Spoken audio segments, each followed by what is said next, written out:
Good morning. எல்லாம் எப்படி இருக்கீங்க? நல்லா இருப்பீங்கன்னு நினைக்கிறேன். நானும் ரொம்ப ரொம்ப நல்லா இருக்கேன். ஸோ இன்றைக்கி என்ன வீடியோனா,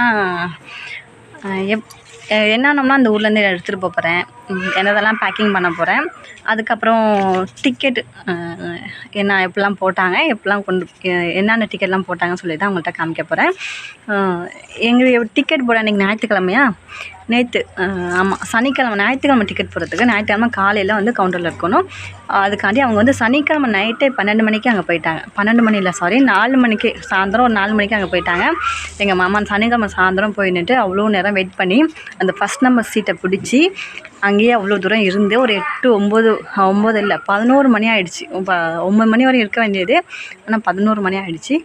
நைட்டு வரையும் அங்கேயே வெயிட் பண்ணி அப்புறம் இன்னொரு ஆளை வர சொல்லி அங்கே உட்கார வச்சுட்டு ஃபஸ்ட் நம்பரில் அதே சீட்டை பிடிச்சி உட்கார வச்சுட்டு அப்புறம் மாமா எங்கள் வீட்டுக்கு வந்துட்டாங்க.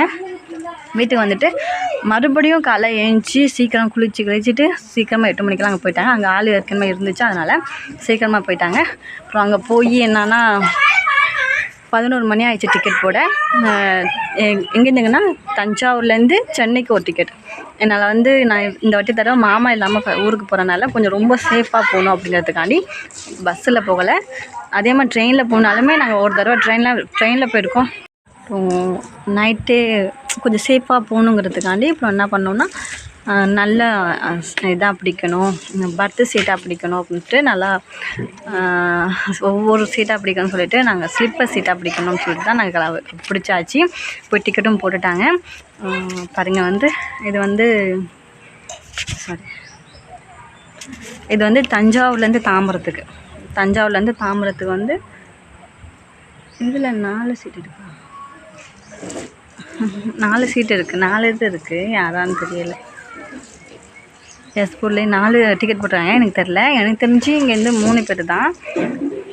ஒருவேளை மாமா கூப்பிட்டுருக்கலாம். மாமா சொன்னாங்க வரமாட்டேன்னு தான் சொன்னாங்க. ஆனால் இதில் 4 டிக்கெட் இருக்குது, என்னான்னு தெரியலை.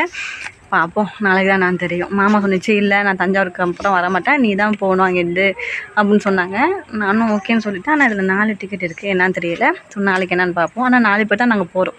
அங்கேருந்து அதுக்கப்புறம் 4 பேர் தான் நாங்கள் போகிறோம். இது வந்து தஞ்சாவூர்லேருந்து தாம்பரம் வரையான டிக்கெட். நாளைக்கு திங்கக்கிழமை காலையில் 11:30 மணிக்கு இந்த ட்ரெயின் இருக்குது. காலைல 10 மணிக்கே கிளம்பணும். ஸோ இதுதான் அந்த டிக்கெட். Second one. அடுத்த டிக்கெட் பார்த்திங்கன்னா, இது எந்த ஊர்லன்னா, இது வந்து தாம்பரத்துலேருந்து பார்சோய். நம்ம தஞ்சாவூர் மாதிரி அது ஒரு டிஸ்ட்ரிக். பீகாரில் பார்சோய்ங்கிறது ஒரு டிஸ்ட்ரிக். எங்கள் டிஸ்ட்ரிக் தான் அது. ஸோ அங்கே தான் அது. தாம்பரத்துலேருந்து பார்சோய் எங்கள் டிஸ்ட்ரிக் தாண்டி போகிறதுக்கான ட்ரெயின் டிக்கெட்டு தான். இதுலேயே வந்து 4 டிக்கெட் இருக்குது. எனக்கு வந்து கீழே தான் கொடுத்துருக்காங்க. கீழே உள்ள சீட்டாக கொடுத்துருக்காங்க. ஒரு டிக்கெட்டுக்கான விலை வந்து 1600 ரூபா. இங்கே வந்து நம்ம ஊர்லேருந்து அங்கே போகிறது ஈஸி, அங்கேருந்து இங்கே வர்றது ரொம்ப கஷ்டம். எப்படின்னா அங்கே வந்து புரோக்கர் நிறையா இருக்காங்க, அங்கே வந்து ரேட் அதிகம். ஒரு டிக்கெட்டே 3500 ரூபா 4000 கிட்ட வரும். ஆனால் நம்ம ஊரில் இங்கேருந்து அங்கே போக வெறும் 1600 ரூபா. ஒரு ஆளுக்கு டிக்கெட்டு 1600 ரூபா. டிக்கெட் மட்டுமே 1600 ரூபா. பார்த்தீங்களா, 4 டிக்கெட்டு. பஸ் டு இது நாளைக்கு ஒரு நாள் ஃபுல்லாக ட்ராவல் பண்ணணும். திங்கக்கிழமை ஒரு நாள் ஃபுல்லாக, செவ்வாய்க்கிழமை ஒரு நாள் ஃபுல்லாக, புதன்கிழமை நைட்டு போய் சேருவோம். புதன்கிழமை நைட்டுனா அந்நாட்டில் போய் சேருவோம். இதில் எத்தனை மணி இருக்குன்னா, இதில் போட்டுருவாங்க 10:30 மணின்னு சொல்லிட்டு போட்டுருவாங்க. ஆனால் அப்படி போகாது. எப்படியும் 4 மணி நேரம் 3 மணி நேரம் 5 மணி நேரம் லேட்டாக தான் ட்ரெயின் போகும், ட்ரெயினாலே. ஸோ அதனால் விடிஞ்சிரும்னு வச்சுக்கோங்களேன். விடியகாலை தான் போய் சேர முடியும். பார்ப்போம் எத்தனை மணிக்கு போய் சேரேன் என்னான்னு சொல்லிட்டு அப்போ உங்கள்கிட்ட நான் சொல்கிறேன். இதுதான் டிக்கெட், பார்த்துக்கோங்க. அப்புறம் அதுக்கப்புறம் எல்லாம் கேட்டுதிங்க. ஒரு சிஸ்டர் வந்து கடாயை வந்து நீங்கள் ஃப்ளிப்கார்ட்டில் ஆர்டர் பண்ணிக்கலாம், அதே மாதிரி ஹேண்ட்பேக்கை வந்து ஃப்ளிப்கார்ட்லேயே ஆர்டர் பண்ணியிருக்கலாம் அப்படின்னு சொல்லி கேட்டிருந்தீங்க. நான் பண்ணாமல் இருப்பேன்னா ஆர்டர் போட்டேன் தான். எனக்கும் என் தம்பி பொண்டாட்டியும் சேர்த்து 2 பேக் ஆர்டர் போட்டேன். 2 பேக்கில் பார்த்தீங்கன்னா 350 ரூபா 700 ரூபா 2 பேக்குமே வந்தோடனே வந்து காசு வாங்கிட்டாங்க. 2 பேக்கான காசு வாங்கிட்டாங்க. ஒரு பேக்கு தான் வந்திருக்கு. வீட்டில் வந்து பிடிச்சி பார்த்தா 2 பேக்குக்கான காசு பார்த்தா ஒரே ஒரு பேக்கு தான் இருக்குது. ஆனால் 2 பேக்கான காசு வாங்கிட்டாங்க. ஸோ நான் அப்போவே அவங்கள கான்டாக்ட் பண்ணி அப்போவே ரிட்டன் போடுறேன்னு சொல்லி அப்போ ரீஃபண்ட் வாங்கிட்டேன் 700 ரூபா. ஆனால் வந்து பேக்கை வந்து அவங்க வந்து ரிட்டன் கேட்கல, ஒரு பேக்கான இது கேட்கல.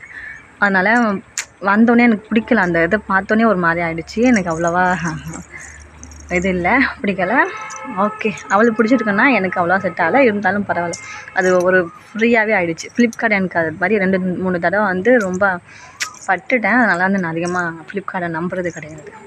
ஃப்ளிப்கார்ட்டுன்னு இல்லை, எந்த இதுவுமே அப்படியே நம்புறது கிடையாது. அதிகமாக வந்து போய் நேராக பார்த்து இது பண்ணியே வாங்கிக்கலாம் அப்படின்னு ஒரு இது. அதனால் அதுக்கப்புறம் இன்னொருத்தவங்க வந்து நம்ம ஊர்லேருந்து நிறைய அந்த பவுடரெல்லாம் விஜயா அண்ணன் சிஸ்டர்னு நினைக்கிறாங்க. நம்ம ஊர்லேருந்து அந்த எப்படி சாம்பார் பவுட்ரு அதெல்லாம் வாங்கிட்டு போங்கன்னு சொன்னீங்க. மசாலா சாம்பார் பவுடர்லாம் அங்கே வந்து நம்ம ஊரில் வந்து சாம்பார் வைக்க மாட்டோம். சாம்பார் வைக்காமல் எப்படி வைக்கணும்னா வெறும் பருப்பு கடைசியில் தான் வைக்கிறோம். அதனால் எனக்கு வந்து சாம்பார் பவுடர் அதிகமாக தேவைப்படாது. எனக்கு என்னென்னா சாம்பார் பவுடர் இங்கேருந்து வாங்கிட்டு போவோம், அது இருக்கிற வரையும் நல்லா சமைச்சு சாப்பிடுவோம். இல்லைன்னா கொஞ்சம் மட்டும் கஷ்டமாக இருக்கும் அப்படின்னு தான் நான் வாங்கலை. எதுவுமே சாம்பார் பவுடர் அந்த மாதிரி எதுவும் ஐட்டமும் வாங்கலை. வீட்டில் நான் காசு கொடுத்து எதுவும் வாங்கலை. வீட்டில் என்னென்னலாம் இருக்கோ நான் அதெல்லாம் எடுத்துகிட்டு போகிறேன். ஸோ என்னென்னலாம் எடுத்துகிட்டு போனேன்னு வீடியோக்குள்ளே போய் பார்க்கலாம் வாங்க.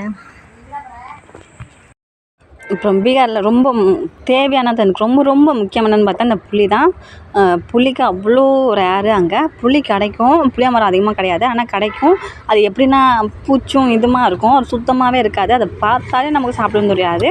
ஸோ அதெல்லாம் பார்த்து தான் எனக்கு அங்கே உள்ள பானிபூரியும் பிடிக்காது. ஸோ அதனால் புளி எடுத்துக்கிட்டேன்.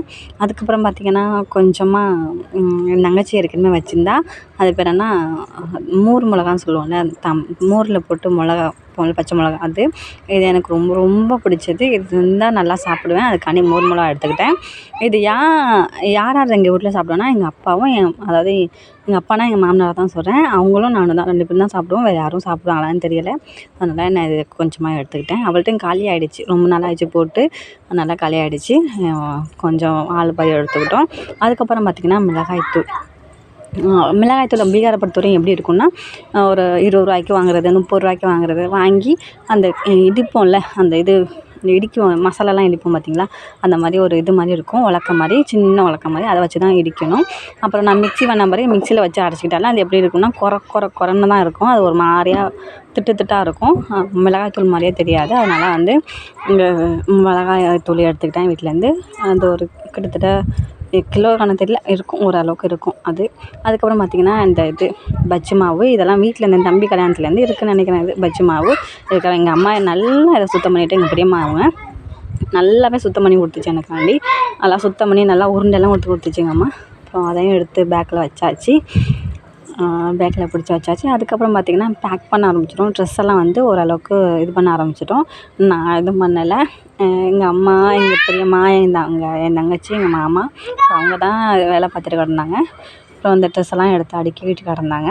அதெல்லாம் ப்ராப்பராக வந்து அடுக்கியாச்சு. நிறையா ட்ரெஸ்ஸு இங்கேருந்து நிறைய ஜாமான் எடுத்துகிட்டு போகணுன்னு ஆசை. நான் ஒரு ஆள் போகிறனால என்னால் எடுத்துகிட்டு போக முடியலை, அவ்வளோதான். அதுதான் காரணம். இங்கேருந்து தனியாக நான் தூக்கிட்டு போக முடியாதுங்கிறதுக்காண்டி கொஞ்சமாக எல்லாத்துலேயுமே கொஞ்சம் கொஞ்சமாக எடுத்துக்கிட்டேன், அவ்வளோதான். இன்னும் எடுத்துகிட்டு போகணுன்னு நினச்சா நிறையா எடுத்துகிட்டு போகலாம். ஓகே, இதெல்லாம் வேண்டாம் அப்படின்னு தான் 3 பேக், ஒரு பெரிய பேக் அந்த ட்ராவல் பேக்கு, அப்புறம் இந்த கை பேக்கு, அதுக்கப்புறம் ஹேண்ட் பேக், அந்த 3 பேக்கு போதும் அப்படின்ட்டு தான் சிம்பிளாக எடுத்துக்கிட்டோம். அப்புறம் என்னென்ன எடுத்துட்டேன்னு பாருங்கள். மிளகாத்தூள் மல்லித்தூள் வைக்கிறோமா. அதுக்கப்புறம் என்னென்னு பார்த்திங்கன்னா, இது வந்து புளி சாத பொடின்னு சொல்லுவோம்ல அது. இது வந்து என் தங்கச்சி வந்து சொந்தக்காரவங்க பொண்ணுக்கு வந்து புளி சாதங்கிறதுக்காண்டி பவுடர் பண்ணி வச்சுருந்தது. ஸோ அதை எடுத்துக்கிட்டேன். எனக்கு ரொம்ப பிடிக்கும் புளி சாத பொடி அது. அதுக்கப்புறம் வீட்டில் இந்த மைதா, இந்த பாசிபிள் வைக்காதான்னு சொன்னேன், அப்புறம் வச்சாங்க, அதை எடுத்து கொடுத்துட்டேன். அது எங்கள் ஊரில் ஈஸியாக கிடைக்கும், அதனால் எடுத்து கொடுத்துட்டேன். அதுக்கப்புறம் இவ்வளோதான். அந்த பஜ்ஜி மாவு, மைதா, அந்த இது வீட்டில் இருந்த அந்த ஜாமான்லாம் ஓரளவுக்கு எடுத்து அந்த இதில் வச்சு இது பண்ணியாச்சு. புளி தனியாக வச்சுக்கிட்டோம், அவ்வளோதான். இதெல்லாம் பார்த்திங்கன்னா தம்பி கல்யாணத்தில் மிச்சமான மாவு. ஸோ அதனால் கொஞ்சம் கொஞ்சமாக எடுத்துக்கிட்டேன். இதெல்லாம் பாக்கெட்லாம் எடுத்துக்கிட்டேன், நமக்குலாம் யூஸ் ஆகும் அப்படின்னு. இங்கே யாரும் யூஸ் பண்ண இல்லை, அப்படியே வச்சுருந்தாங்க, அதனால் நான் எடுத்துக்கிட்டேன்.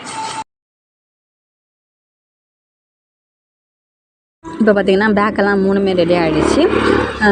ஃபஸ்ட் டைமாக நான் வந்து தனியாக போகிறேன். தனியாக இல்லை, என் தம்பி தான், என்னோடய தத்தோட பையன் சொல்லுவோம்னா, தத்து தம்பின்னு சொல்லிட்டு பீகாரில் தத்து தம்பின்னு சொல்லுவோம்ல, தத்து எடுத்துக்கிட்டாமல் அவங்களோட பையன் என் தம்பி தான் இருந்தான்.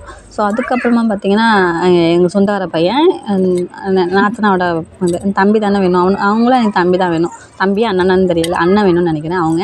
அதுக்கப்புறம் ஒரு தாத்தா வராங்களாம். மொத்தம் 4 பேர் நாங்கள் தான் போகிறோம். இருந்தாலும் கொஞ்சம் இதாக இருக்குது. ஸோ நாங்கள் ஸோ நாளைக்கு காலையில் நான் கிளம்பிடுவேன். ஸோ நாளைக்கான வீடியோ நீங்கள் பார்க்கலாம். ஸோ வீடியோ பிடிச்சிருந்தா லைக் பண்ணுங்கள், கமெண்ட் பண்ணுங்கள், ஷேர் பண்ணுங்கள். தேங்க்யூ. நம்ம 10 ரூபா போடணும் வேண்டிக்கங்க. தேங்க்யூ.